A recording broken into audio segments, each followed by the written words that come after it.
Hey everyone, this is Anna. Welcome back to my channel.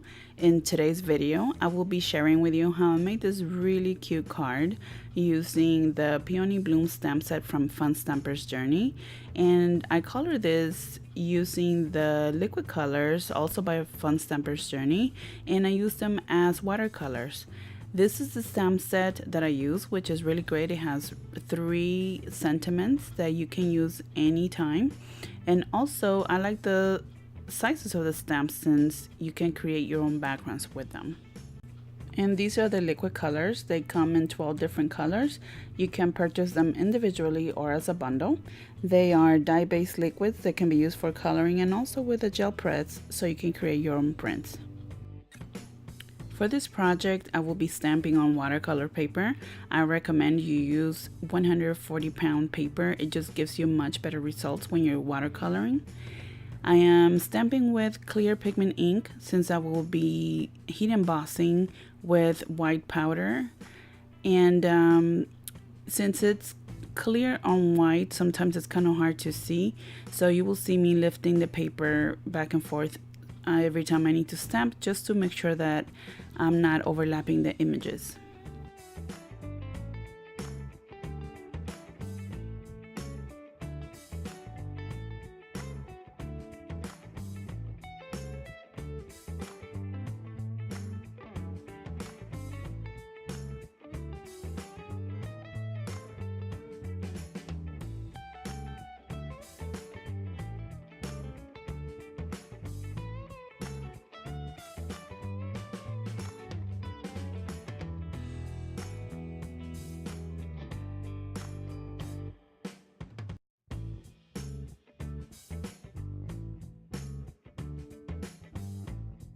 And these are the liquid colors. I will be using reds, yellows, and oranges for the flowers, green for the leaves, and for the background I have gray, purple, and blue. You will see that I'm adding water to each color just to dilute it a little bit since they are very rich in pigment and they work better this way when you watercolor. I also add some water to the entire cardstock just so that the ink, the color can flow smoothly. And I use a smaller brush, as you can see here, and I start with the lightest color that I have. And it's essential that you do very light taps with your brush. Just kind of let the water and the color do its job and kind of just tap it lightly and the ink will flow, especially if you have enough water in the actual paper. Then you move on to the medium color that you may have, and once again you just lightly touch and you just add it to certain areas in the flower, not to the entire flower. And then I will add the darker color lastly, and feel free to mix any of these colors together on the palette before you apply it to the paper. Not all the flowers have to be exactly the same colors, so feel free to be creative and try different combinations on each flower. If you have way too much color or liquid on a flower, just grab a paper towel and lightly soak the excess water, and then you can add another layer of a color as well. So this technique is super easy to do. You really don't have to have much experience with watercolor. It's very easy to learn, and once you kind of get the hang of it, it's a lot of fun, and it's cool to see how the ink just kind of flows and mixes with all the other colors. And the white embossing is done to not only really show the edges of each image, but also to kind of contain the colors a little bit. So that's why you don't see all the reds or the oranges going into the background. They kind of stay within the flower. Now I'm doing the leaves, and I start once again with the lightest color. In this case, it's a light green, and I just go and lightly tap on all the spaces that have leaves, and then I will be adding a little bit of darker shade. And once I have done all of them, I go back with the darkest green and just add in a few spots of the leaves. I really like doing that because it gives all the images a lot of dimension, and is a very easy way to add shadows to all of your images. Like I said, make sure that you have plenty of water with the colors. That way they can flow smoothly on the paper. And this is one of the reasons why it's very important to have the right type of paper. Some watercolor papers don't really allow the inks to flow this way. So like I said, I recommend that you get 140-pound paper. It gives you much better results and it's much easier to color on them.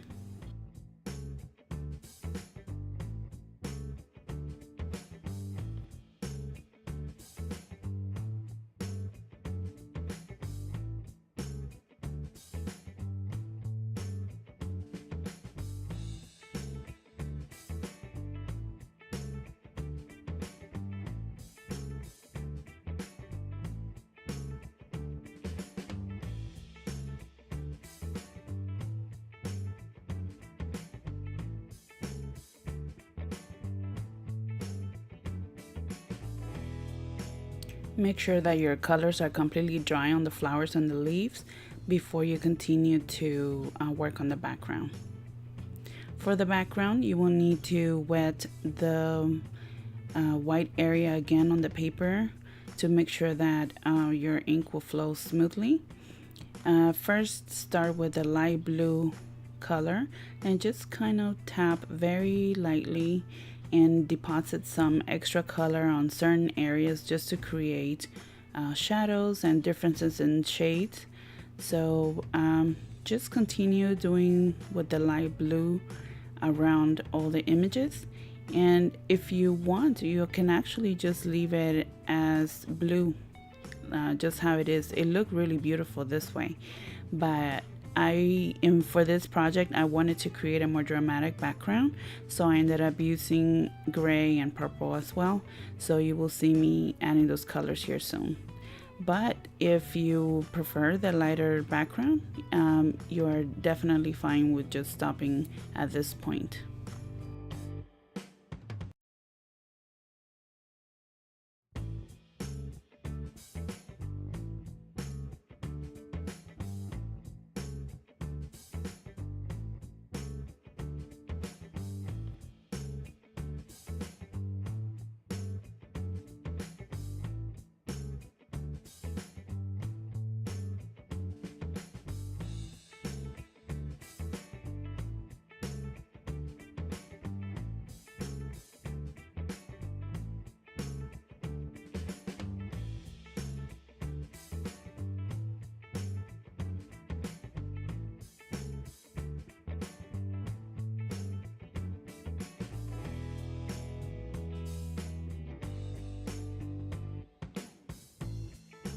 You will notice that I add a lot more of the darker colors right under the flowers.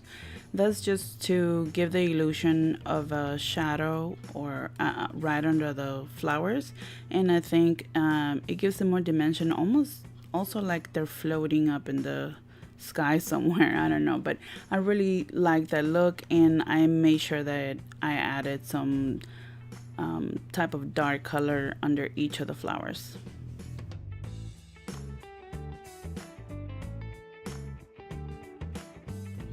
And now it's time to work on the card base. I'm using gray and green for the background, and I will have all the exact colors listed in the description below for all the cardstock that I used. I also decided to white emboss the sentiment so it can really pop against a very colorful background. I then cut it into a strip and do a banner on one side, which later I decided to shorten because it was covering one of the flowers in the background. For the watercolor paper, I decided to use craft glue, which is a wet glue, just to be sure that it was really secure. I didn't want the panel to peel from the edges because it's so heavy. And I used the tape runner for the panel to go on the card base. To add a little bit of pop on the sentiment, I am using the foam squares to adhere it, and you will see me here cutting it a little bit shorter. Like I said, it was covering that little flower, and I liked it so much I wanted it to be able to show through. And to finish, I am embellishing with some silver sequins.